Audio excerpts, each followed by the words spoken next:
దొరికిన ఎక్స్క్లూజివ్ దృశ్యాలు ఇప్పుడు మీరు మా సిటీ కేబుల్ స్క్రీన్ మీద చూడబోతున్నారు. అల్లు అర్జున్, సుకుమార్, పుష్ప 2 పై అంచనాలు భారీగా ఉన్నాయి. మొదటి పార్ట్లో నటనకు గాను అల్లు అర్జున్ జాతీయ అవార్డును సొంతం చేసుకున్న విషయం తెలిసిందే. పుష్ప 2లో అల్లు అర్జున్ అంతకు మించి అన్నట్లుగా నటిస్తున్నాడని, ఆయన పాత్రను అద్భుతంగా దర్శకుడు సుకుమార్ డిజైన్ చేశాడని వార్తలు వస్తున్నాయి. హీరోయిన్ శ్రీవల్లి పాత్ర గురించి యూనిట్ నుండి సభ్యుల నుండి అందుతున్న లీక్ అనుసారం పుష్ప 2లో శ్రీవల్లి పాత్రకు చాలా ప్రాముఖ్యత ఉంటుందట. నటనకు ఆస్కారం ఉన్న పాత్రలో ఆమె కనిపించబోతుందని యూనిట్ సభ్యులు చెప్తున్నారు. మొదటి పార్ట్లో కేవలం గ్లామర్ రోల్ కే పరిమితం అయ్యింది. అయితే రెండో పార్ట్లో గర్భవతిగా కనిపించబోతుందని, తల్లి సెంటిమెంట్ సన్నివేశాల్లో కూడా ఆమె కనిపించబోతుందని వార్తలు వస్తున్నాయి.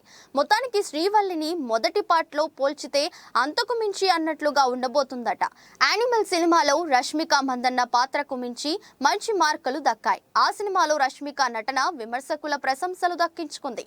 అందుకే దర్శకుడు సుకుమార్ పుష్ప 2లో కూడా ఆమె నటనతో ప్రేక్షకులను సర్ప్రైజ్ చేసే విధంగా ప్లాన్ చేస్తున్నాడని వార్తలు వస్తున్నాయి.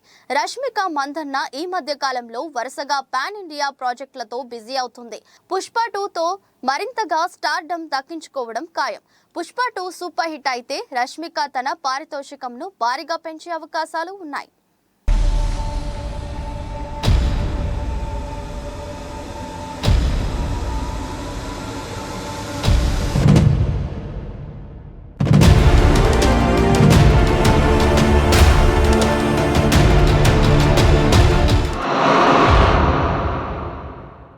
అటవీ ప్రాంతంలో పులుల జాడ తెలుసుకోవడం కోసం ఏర్పాటు చేసిన నైట్ విజన్ కెమెరాలో దొరికిన ఎక్స్క్లూజివ్ దృశ్యాలు ఇప్పుడు మీరు మా సిటీ కేబుల్ స్క్రీన్ మీద చూడబోతున్నారు.